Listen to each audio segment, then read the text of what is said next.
You may have noticed, if you have downloaded any of the sports betting apps on your phone over the last couple of years, you might have noticed that you got an update here over the last 48 hours, Dustin, and it is a big name that we are saying goodbye to.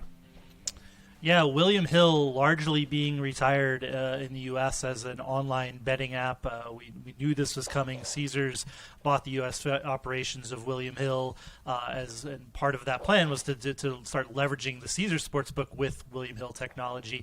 That actually came to fruition starting earlier this week, and I think mostly complete around the country. Some states a little different than others, but you're largely going to be greeted with a Caesars Sportsbook app now across the country. I think it's a little wonky still in Nevada, where you guys are as well. You're still going to see a William Hill app, I believe, moving forward until they figure that out. But this is part of Caesars' larger plan to start competing with the big boys in sports betting, DraftKings, FanDuel, and MGM, and we'll see if this is the first step toward that goal becoming reality.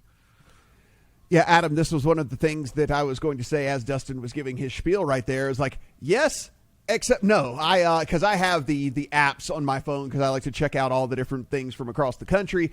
I saw the update on the rest of country app, and of course here in Nevada we still have William Hill, and this is kind of a thing that we have going on here in Nevada where they kind of operate. We live here, kind of operate in our own little ecosystem, own little bubble here, as to where the rest of the country all operates on different platforms, sometimes completely different apps and completely different menus and all of that. That's one of the things that I even noticed this morning. I got a BetMGM app update that said, all of your, every app is found in one place now. You just change the state within the app, except for Nevada, in which you have the BetMGM Nevada app. So it's interesting because there's like Nevada, and then there's the rest of the United States.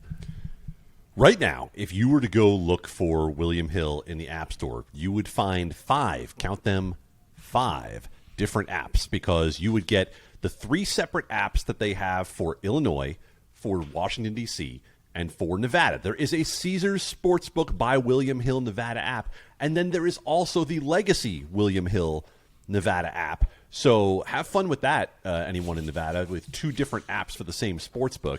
And then there's the main Caesars Sportsbook app, which, when you search for William Hill, pops up. So nothing new here. If you listen to this podcast regularly, you know that Nevada's app technology is willingly Stone Age. The sportsbooks want to make sure that the sharper bettors that are here in Las Vegas and Nevada don't have access to the same type of products that the rest of the country has access to. They want to stay in the dark ages with those. And so that's their choice. But what's going to be interesting now is that as this push continues across the country with Caesars replacing William Hill, guys, they said on their earnings call last night, they are committing $1 billion with a B dollars to customer acquisition over the next 2+ years. Now, that sounds like a big number until you realize that FanDuel and DraftKings have been tossing $750 million a year at marketing, and so you almost wonder if that's enough to keep up. Yeah, Dustin, one of the other things I wanted to mention about this is just the move here from William Hill to Caesars. I mean, it is one of the things where us who have lived in the bubble for a long time understand what William Hill is, the kind of the big name that William Hill is in the gambling industry, in the gambling world. But one of the things I think that maybe, people, if we step outside the bubble, rest of country, rest of even world, if you want to, I understand this move to Caesars, because I think Caesars within the United States certainly holds a more, I don't know. I mean, you can go and find a Caesars casino. You can find a Caesars brand. You're getting emails that are coming from Caesars Entertainment and stuff. So I can understand why they want to make that move and really go ahead and, before we get into football season, I should say, rebrand into Caesars from William Hill. Yeah, I mean, it's clearly a much more valuable brand than William Hill.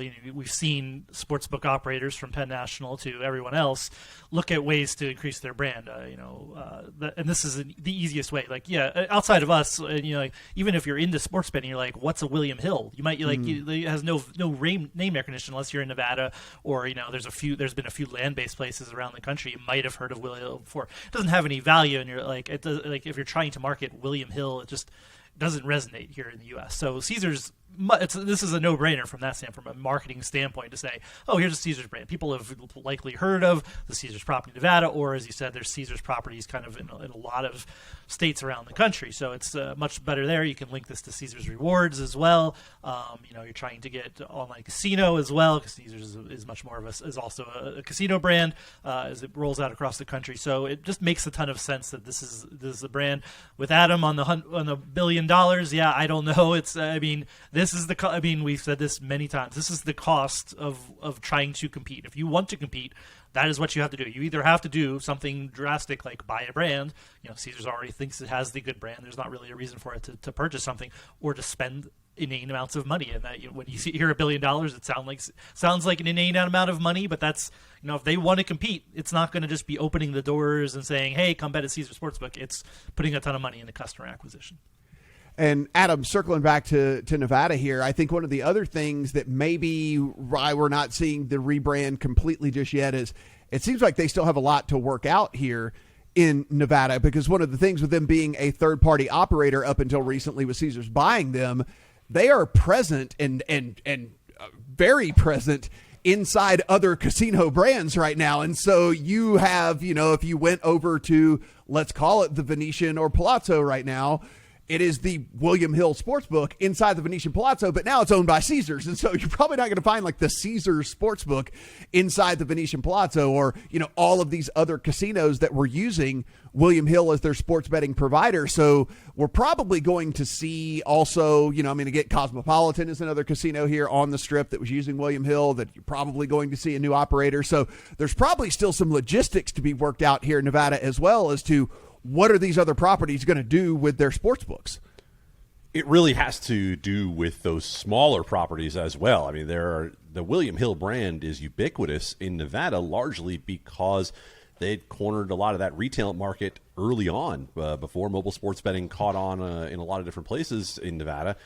Before the companies that are involved now decided to really invest heavily in it. So it'll be fascinating to watch. I'm looking forward to playing with the Caesars Sportsbook by William Hill Nevada app to see how it compares to the legacy William Hill Nevada app. Yeah, no, definitely. I've looked at this new app after the rebrand or whatever. Of course, it looks different. It looks new. It looks slick. They did a redesign and all of that, and I think that there will be customers out there that will be drawn to it. I thought that it was a pretty good job done by them in this one.